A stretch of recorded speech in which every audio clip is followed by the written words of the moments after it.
បាទសពនោះក៏លឿនដែរបាទនេះសពសេងលឿនណាបងស្គាល់បងប្អូនស្គាល់ក៏សេងលឿនអ្នកជាក្បាលទុំណាបងប្អូនដឹងណាតែជុំ5ទេណាឥ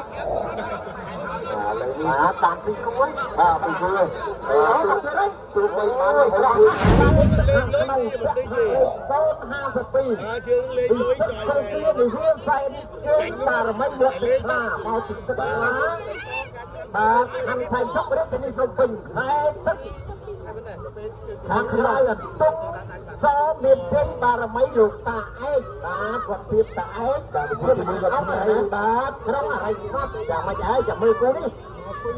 ទុំសជាមួយពិសិដ្ឋបាទទុំសជាមួយនឹងពិសិដ្ឋ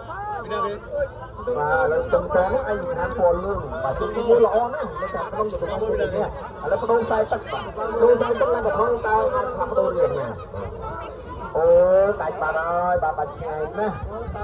យ៉ាងបាច់ណាស់បាទយ៉ាងបាច់ទៅវិញសេតុននេះបាទជាខ្សែទឹកក្រៅបាទនោះរងតូនខែ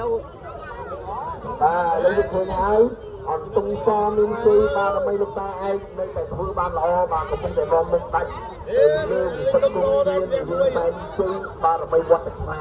បាទគុណម្ចាស់ខាងទឹកខ្មាលើនេះចាញ់បងច្រើនណាស់ទៅវិញបាទណាស់ទាំងពីរគឺ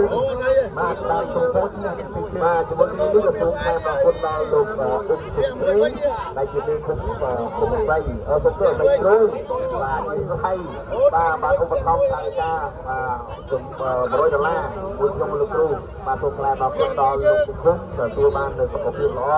បញ្ញាវាវិញនឹងបាទការងាររបស់លោកក៏ទទួលបាននូវជោគជ័យបាទអរគុណណាស់